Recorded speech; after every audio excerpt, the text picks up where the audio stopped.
Puji Tuhan, salam sejahtera bagi Bapak, Ibu, Saudara sekalian, keluarga GPDI El Shaddai Magelang. Hari ini kita akan kembali mendengarkan firman Tuhan yang akan menuntun hidup kita untuk menjadi pemenang-pemenang di dalam Tuhan. Hari ini kita telah tiba pada pembacaan di kitab Ulangan, pasal yang kedua. Kalau Bapak Ibu melihat judul perikopnya adalah riwayat perjalanan di padang gurun. Jadi ada catatan yang mengulang untuk kita melihat kembali perjalanan bangsa Israel di padang gurun. Ya, Bapak Ibu kalau memperhatikan, ini adalah catatan perjalanan terlama dalam Alkitab ya, yang terbanyak peserta perjalanannya, melewati banyak sekali tempat-tempat yang asing. Bahkan mereka harus menghadapi peperangan-peperangan, menduduki tempat-tempat yang asing yang mereka lewati ya. Nah, yang sangat istimewa dari perjalanan ini akan kita lihat hari ini di ayat yang ke-7. Dalam seluruh perjalanan ya yang dilewati oleh bangsa Israel, ayat 7 berkata demikian, sebab Tuhan Allahmu memberkati engkau dalam segala pekerjaan tanganmu. Ia memperhatikan perjalananmu melalui padang gurun yang besar ini. Ke-40 tahun ini Tuhan Allahmu menyertai engkau dan engkau tidak kekurangan apapun. Ya.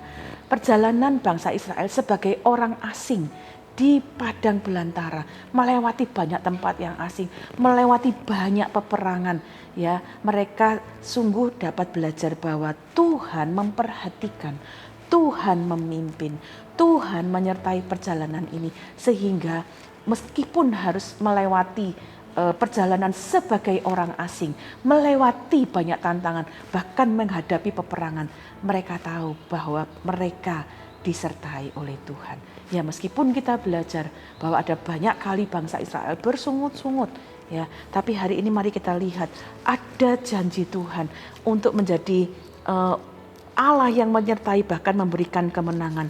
Ulangan pasal 20 ayat 4 bahkan berkata demikian.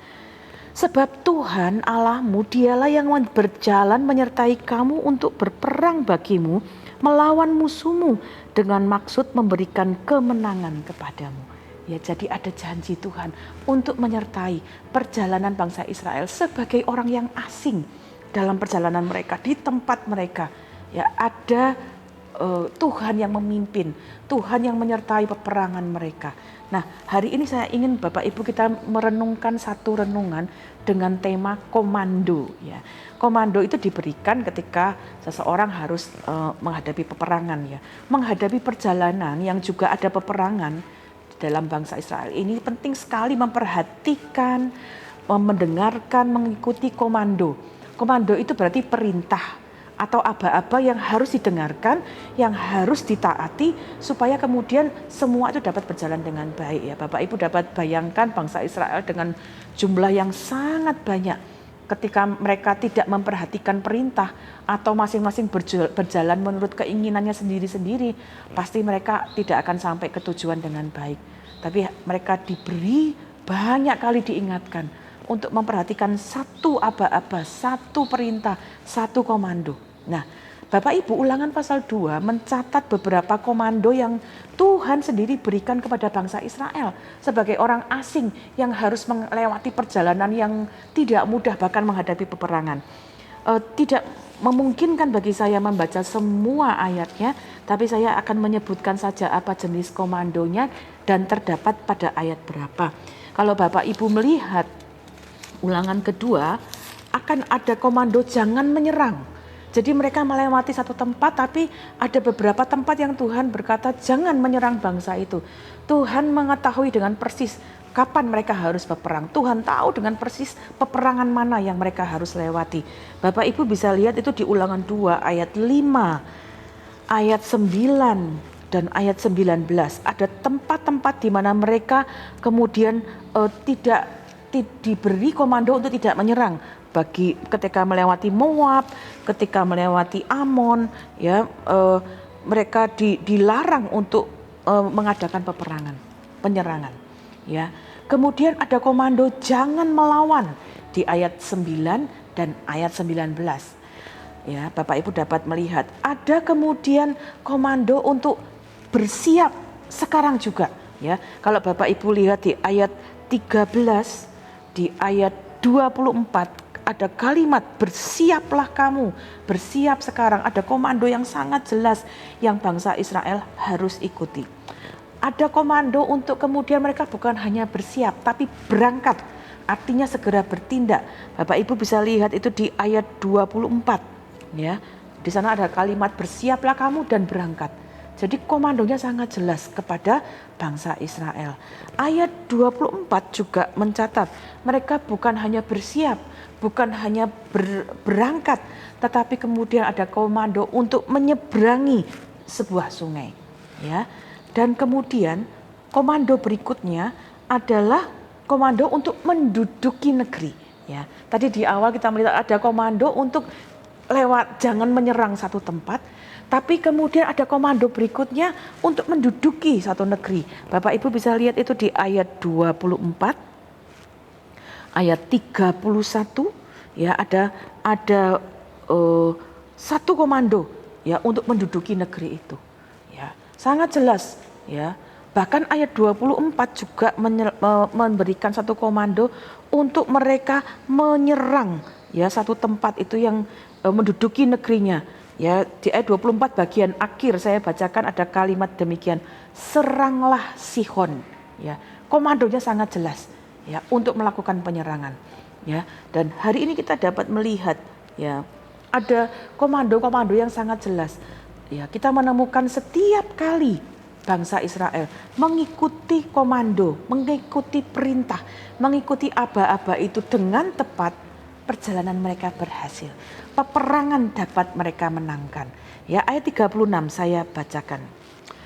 Mulai dari Aror di tepi sungai Arnon dan kota di lembah itu sampai Gilead, tidak ada kota yang bentengnya terlalu kuat bagi kita, sebab Tuhan Allah kita menyerahkan semuanya kepada kita. Bapak Ibu Saudara sekalian, ketika bangsa Israel ikuti komando Tuhan, ya. Tadi di ulangan ulangan 20 tadi kita membaca bahwa Tuhan berperang ganti mereka. Ketika mereka ikuti perintah Tuhan, ikuti aba-aba Tuhan, ikuti komando Tuhan, mereka berhasil menang dalam peperangan mereka. Nah, apa yang kita bisa pelajari? Ya, pelajaran penting dalam kehidupan kita pun sebagai anak-anak Tuhan dari perjalanan kehidupan bangsa Israel di ulangan pasal 2 ini. Kita juga ada dalam perjalanan hidup. Ya, hidup kita juga diumpamakan bagaikan perjalanan seorang yang asing di dalam dunia ini. Mazmur 119 mencatat demikian, saya bacakan. Mazmur 119 ayat yang ke-19 berkata demikian. Aku ini orang asing di dunia. Janganlah sembunyikan perintah-perintah-Mu terhadap aku. Pemazmur mengatakan bahwa kita juga bagaikan orang asing di dalam dunia ini. Ya, ada banyak hal yang kita tidak mengerti, banyak hal yang kita hadapi, ada pergumulan, ada perjuangan. Bahkan Efesus pasal 6 memberikan kita satu catatan bahwa hidup kita pun juga berhadapan dengan peperangan. Efesus pasal yang ke-6 memberikan kita catatan bahwa hidup kita adalah peperangan atau perjuangan. Ayat 12 dari Efesus 6 berkata demikian, karena perjuangan kita bukanlah melawan darah dan daging, tetapi melawan pemerintah-pemerintah, melawan penguasa-penguasa, melawan penghulu-penghulu dunia yang gelap ini, melawan roh-roh jahat di udara. Ya, jadi ada peperangan, pergumulan yang kita harus hadapi dalam hidup ini. Kita perlu komando, kita perlu aba-aba, perlu perintah, petunjuk jalan dari Tuhan. Kenapa? Karena Tuhan yang tahu jalan hidup kita. Tuhanlah pemenang, Tuhanlah pahlawan kita. Sefanya 3 ayat 17 berkata demikian. Saya akan bacakan. Sefanya pasal 3 ayat 17. Tuhan Allahmu ada di antaramu sebagai pahlawan yang memberi kemenangan. Ia bergirang karena engkau dengan sukacita. Ia membaharui engkau dengan kasih-Nya. Ia bersorak-sorak karena engkau dengan sorak-sorai. Tuhan adalah pahlawan. Dia sudah menang atas segala hal. Ya, dia sudah menang atas segala kuasa kegelapan. Dan sekarang dalam perjalanan kita di dunia ini yang penuh perjuangan, yang penuh dengan peperangan-peperangan secara rohani, kita pun perlu pahlawan kita, Tuhan yang akan memberikan kemenangan. Bapak, Ibu, Saudara, apapun perjalanan kita hari ini, Tuhan memperhatikan, Tuhan memimpin, Tuhan menyertai. Sama seperti Tuhan menyertai bangsa Israel. Tuhan pun menyertai langkah-langkah kita hari-hari ini. Tetapi yang penting, mari kita belajar. Jangan kita jalan dengan keinginan kita sendiri. Tapi mari kita belajar untuk taat kepada komando, perintah, aba-aba, petunjuk dari pahlawan kita, yaitu Tuhan Yesus Kristus. Kenapa? Karena kalau kita berjalan menurut jalan kita sendiri, keinginan kita sendiri, kita bisa tersesat. Tetapi kalau kita mengikuti komando Tuhan, perintah Tuhan, kita akan dibuat menjadi bijaksana di dalam jalan hidup kita. Mazmur 119 ayat 98, di sana cukup banyak catatan tentang bagaimana komando-komando Tuhan, perintah Tuhan itu menolong kita. Tapi saya ingin kita membaca satu ayat saja di dalam Mazmur 119 ayat 98. Demikian firman Tuhan. Mazmur 119 ayat 98. Perintahmu membuat aku lebih bijaksana daripada musuh-musuhku, sebab selama-lamanya itu ada padaku. Ya, pemazmur memberikan catatan, perintah Tuhan membuat kita bijaksana. Perintah Tuhan membuat kita dapat mengambil keputusan-keputusan yang penting dalam hidup kita. Perintah Tuhan membuat kita mengerti rencana-rencana Tuhan. Karena itu hari ini mari buka telinga kita secara rohani untuk dengar komando, aba-aba, perintah Tuhan. Di manakah perintah Tuhan itu terdapat? Tentunya di dalam firman-Nya. Ya. Firman Tuhan itulah perintah. Firman Tuhanlah itu komando. Firman Tuhanlah apa-apa yang harus kita dengar di dalam kehidupan kita. Komando, perintah Tuhan dapat kita dengar kapan? Saat kita baca firman-Nya. Saat kita baca setiap bagian firman-Nya ada petunjuk-petunjuk firman Tuhan. Lakukan ini atau jangan lakukan ini. Perbuat ini atau jangan perbuat ini. Itu bagaikan komando dalam hidup kita. Karena itu Bapak, Ibu, Saudara, bacalah firman Tuhan. Dalam kalender doa yang Bapak Ibu miliki, ada di bagian sebelah kiri daftar bacaan Alkitab. Ada kadangkala satu hari ada 2 pasal atau bahkan lebih yang dapat kita baca. Ya Bapak Ibu, mari perhatikan dan mari saya dorong Bapak Ibu baca firman Tuhan. Kita dapat belajar dari teladan-teladan kisah-kisah Alkitab seperti hari ini kita baca dari bangsa Israel. Tapi mungkin ada pada bagian-bagian lain kita belajar firman Tuhan, di mana sangat jelas tertulis, jangan lakukan ini atau lakukan itu. Komando, perintah Tuhan dapat kita tahu dari firman Tuhan. Dapat kita terima melalui doa kita. Ya, hati nurani kita, Tuhan bicara dalam hati kita, menaruh sesuatu dalam hati kita. Komando perintah Tuhan dapat kita dengar juga melalui hamba Tuhan. Mungkin kita bercerita, atau mungkin kita mendengarkan khotbah, kita mendengarkan renungan. Seperti hari ini Bapak Ibu mendengarkan renungan 79.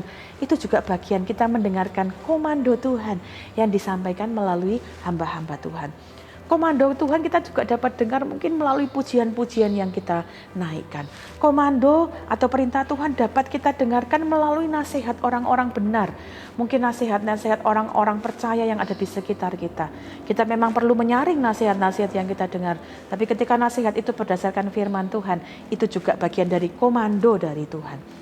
Nasihat orang tua bagi anak-anak muda, perhatikan orang tua itu adalah wakil dari Tuhan. Setiap nasihat-nasihat mereka yang sesuai dengan firman Tuhan, kita juga perlu dengarkan. Ya, ada banyak cara Tuhan memberi petunjuk aba-aba untuk kita dengarkan, supaya hidup kita dapat benar, hidup kita dapat menang dalam peperangan-peperangan yang kita alami. Karena itu hari ini ada satu peringatan, ya, pelajaran dari bangsa Israel. Ya, itu diulang kembali, dicatat kembali, diceritakan kembali supaya kita dapat belajar. Bangsa Israel ketika mereka taat mengikuti komando, hidup mereka menang. Dan kita pun sama, sebagai orang asing dalam dunia ini, dalam peperangan yang kita hadapi. Pemazmur berkata, perintah-Mu membuat aku lebih bijaksana dari musuhku. Karena itu mari kita mencintai firman Tuhan. Mazmur 119 ayat 35 berkata demikian. Biarlah aku hidup menurut petunjuk perintah-perintah-Mu, sebab aku menyukainya. Bapak Ibu Saudara sekalian, hari ini renungan ini mengajak cintai komando dari Tuhan. Cintai perintah, cintai aba-aba dari Tuhan. Karena itu yang akan membawa kita kepada kemenangan. Ya, dalam banyak hal yang kita tidak tahu di dalam dunia ini, firman Allah lah yang akan menuntun. Mazmur 119 ayat 105, ini ada satu ayat yang sangat terkenal, kita sering membacanya. Saya bacakan, firman-Mu itu pelita bagi kakiku dan terang bagi jalanku. Biarlah firman Tuhan akan menuntun kehidupan kita. Puji Tuhan, mari kita berdoa bersama-sama. Saya akan mengakhiri dengan doa dari kalender doa, dan Bapak Ibu juga dapat ikuti, doakan bagi keluarga dan sesama. Bapa dalam surga, terima kasih untuk firman-Mu. Tolong kami belajar untuk mengikuti, mendengarkan, mentaati perintah Tuhan, aba-aba Tuhan, komando dari Tuhan. Supaya hidup kami adalah hidup yang sesuai dengan kehendak-Mu, sesuai dengan rencana-Mu. Dan kami berjalan dalam kemenangan-Mu. Berkati seluruh keluarga GPDI El Shaddai Magelang untuk menjadi keluarga yang taat, mengikuti perintah Tuhan. Supaya kemenangan dari Tuhan juga menjadi bagian dalam kehidupan kami. Terima kasih Tuhan. Kami mengasihi Engkau ya Tuhan. Ya Tuhan, bukit batu, kubu pertahanan, dan penyelamat kami, keluarga GPDI El Shaddai Magelang. Allah, gunung batu, tempat berlindung, perisai, tanduk keselamatan, dan kota benteng. Terima kasih Tuhan, di dalam Engkau kami mendapat kemenangan. Engkaulah pahlawan kami yang memberi kami kemenangan. Kami mau belajar taat kepada tuntunan firman-Mu. Kami mengucap syukur di dalam nama Tuhan Yesus Kristus. Haleluya.